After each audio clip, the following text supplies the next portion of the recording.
ये बात उन दिनों की है जब बुद्धा मरवन में अपना समय व्यतीत कर रहे थे। इस समय तक बुद्ध की प्रसिद्धि दूर दूर तक फैल चुकी थी। बहुत दूर दूर से लोग अपनी चिंताओं और परेशानियों का समाधान खोजने उनके पास आते थे। ऐसे ही एक दिन जब बुद्धा मरवन में अपने शिष्यों को प्रवचन दे रहे थे तो एक अधेड़ उम्र का व्यक्ति अपने 20-21 वर्ष के पुत्र को अपने साथ लिए बुद्ध की तरफ चला आ रहा था। जब वे प्रवचन स्थल के पास पहुंच गए तो एक नजर बुद्ध ने उन पर डाली और इशारे से बैठने के लिए कहा। जब प्रवचन समाप्त हो गया और सभी लोग वहां से चले गए तो बुद्ध ने उस व्यक्ति को अपने पास बुलाया और बैठने के लिए कहा। वहां चारों तरफ हरियाली छाई हुई थी। मौसम बहुत सुहाना था और तरह तरह के पक्षियों की आवाजें गूंज रही थीं। ऐसा नजारा देखकर उस व्यक्ति को अंदर से असीम शांति महसूस हो रही थी। इसके बाद बुद्ध ने उस व्यक्ति से आने का कारण पूछा तो इस पर व्यक्ति ने कहा, हे तथागत, मैं 2 दिन की लंबी यात्रा करके अपने पुत्र को आपसे मिलवाने लाया हूं। ये मेरा इकलौता पुत्र है और ये हर समय थका थका रहता है। ऐसा लगता है जैसे इसके अंदर कोई जान ही नहीं है, कोई प्राण ही नहीं है। इसका स्वभाव भी काफी चिड़चिड़ा हो गया है। अगर हम इससे कुछ भी कहते हैं तो यह हमारी छोटी छोटी बातों पर गुस्सा हो जाता है। इसके देखने की क्षमता भी उम्र से पहले ही कमजोर हो गई है और इसके बाल भी सफेद पड़ने लगे हैं। इतनी कम उम्र में इतनी बड़ी उम्र का लगना मुझे तो कुछ समझ नहीं आ रहा। इसके साथ हो क्या रहा है तथागत? मैं अपने पुत्र के स्वास्थ्य को लेकर बहुत चिंतित हूं। जब मैं अपने पुत्र को वैद्य जी के पास लेकर गया तो उन्होंने कुछ औषधि दी और कहा, अपने पुत्र को तनाव कम लेने के लिए कहो। वो अपने दिमाग में बहुत अधिक तनाव लेता है, इसलिए उसकी ऐसी हालत हो गई है। लेकिन मुझे उनके बहुत समझाने के बाद भी तनाव का मतलब समझ नहीं आया। मुझे नहीं पता कि तनाव होता क्या है, ये किन कारणों से आता है और उसे कैसे अपने पुत्र के दिमाग से निकालूं। लेकिन मुझे सबसे पहले तो ये समझना है कि तनाव होता क्या है। इसीलिए तथागत मैं आपके पास आया हूं। कृपया आप मेरी समस्या का समाधान कीजिए। यह सुन बुद्ध उसके पुत्र को बड़े ध्यान से देखते हैं, उसके चेहरे को देखते हैं, उसकी आंखों को देखते हैं और फिर उसके हाथों की नब्ज को भी देखते हैं। यह सारी विधि करने के पश्चात बुद्ध उस व्यक्ति से कहते हैं, तनाव लेना तो कोई नहीं चाहता, लेकिन फिर भी यह तनाव लोगों के दिमाग को दीमक की तरह पकड़ लेता है और व्यक्ति जान भी नहीं पाता कि वह तनाव में जी रहा है। लेकिन अगर व्यक्ति तनाव के कारणों को अच्छे से समझ लेता है और तनाव के बारे में कोई ऐसा पैमाना बना लेता है जिससे वह जान सके कि वह कितने तनाव में है, तो वह इस समस्या का समाधान भी खोज सकता है। सबसे पहले तो तुम ये समझो कि तनाव होता क्या है।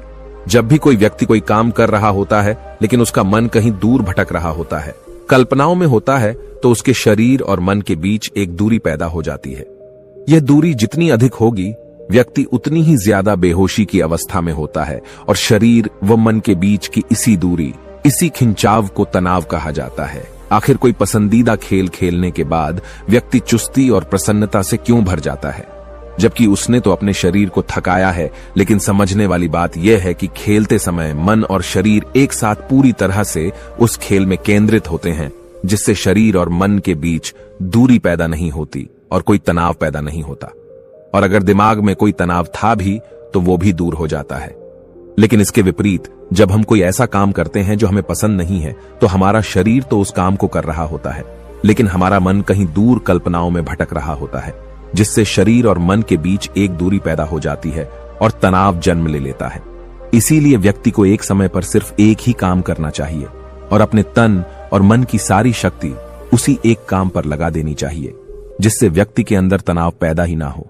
इसके बाद बुद्ध ने कहा, तनाव पैदा होने के मुख्य 8 कारण होते हैं और जिसने इन कारणों को समझ लिया वो जीवन भर तनाव मुक्त रह सकता है। मुख्य कारणों में सबसे पहला कारण है अति महत्वाकांक्षी होना। महत्वाकांक्षी होना अच्छी बात है, लेकिन क्या कभी आपने इस बात पर ध्यान दिया है कि इंसान के लक्ष्य कभी पूरे ही नहीं होते? उसका एक लक्ष्य पूरा हुआ नहीं कि वह दूसरे की तरफ भागने लगता है, दूसरा पूरा हुआ तो तीसरे की तरफ, और इस तरीके से वो अपने लक्ष्यों को पाने के लिए जिंदगी भर गोल गोल घूमता रहता है। इसीलिए जो व्यक्ति अति महत्वाकांक्षी होता है, जिसने बड़े बड़े लक्ष्य बनाए होते हैं, वह वर्तमान में कभी रह ही नहीं पाता। उसका मन सदैव भविष्य की योजनाएं बनाने में ही व्यस्त रहता है। उसका शरीर तो वर्तमान में रहता है, लेकिन उसका मन भविष्य में ही लगा रहता है, जिससे मन और शरीर के बीच दूरी पैदा हो जाती है और वह तनाव भरी जिंदगी जीने लगता है। बुद्ध के मुंह से यह बात सुन उस लड़के ने कहा, हे बुद्ध, तो फिर इसका मतलब है कि हमें लक्ष्य नहीं बनाने चाहिए, क्योंकि लक्ष्य बनाना भी तो महत्वाकांक्षा ही है। इस पर बुद्ध ने कहा, जीवन में लक्ष्य बनाना कोई गलत बात नहीं है, लेकिन समस्या तब उत्पन्न होती है जब वो अपना पूरा ध्यान उस लक्ष्य से मिलने वाले परिणाम पर ही लगा देते हैं और उसके परिणाम की चिंता करते रहते हैं। व्यक्ति को वर्तमान में जीना आना चाहिए। आप लक्ष्य बनाइए और उस लक्ष्य की प्राप्ति के लिए कड़ी मेहनत करिए, लेकिन साथ ही साथ आपको इस बात का भी ज्ञान होना चाहिए कि आप अभी वर्तमान में जी रहे हैं और वर्तमान ही सत्य है।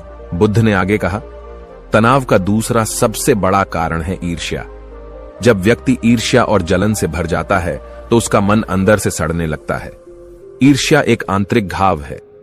व्यक्ति के शरीर का घाव तो भर सकता है, लेकिन आंतरिक घाव यानी मन का घाव कभी नहीं भर सकता। इसीलिए व्यक्ति को दूसरे की खुशी और तरक्की से कभी ईर्ष्या नहीं करनी चाहिए, क्योंकि यह तनाव का कारण है।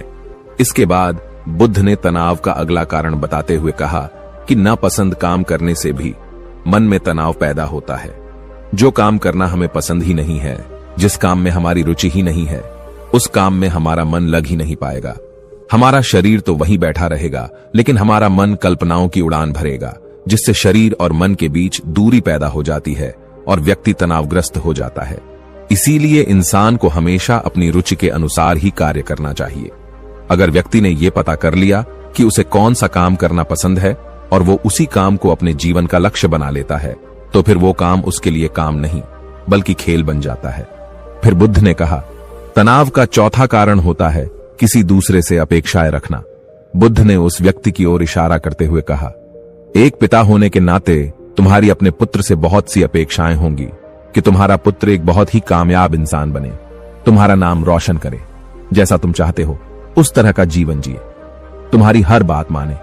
लेकिन क्या आज तक कभी किसी की सारी अपेक्षाएं पूरी हुई है? जब भी कोई व्यक्ति किसी दूसरे से कोई अपेक्षा रखने लगता है तो वो अनजाने में अपने लिए तनाव पैदा करने लगता है। जरा सोचो कि अगर तुम्हारा बेटा तुम्हारे अनुसार काम नहीं कर रहा और वो नहीं बन पा रहा जो तुम उसे बनाना चाहते हो, तो निश्चित रूप से तुम्हारे दिमाग को तनाव पकड़ लेगा। तुम तनाव से भरा जीवन जीना शुरू कर दोगे और इस तनाव के बस में आकर तुम ऐसा व्यवहार करोगे, ऐसी बातें करोगे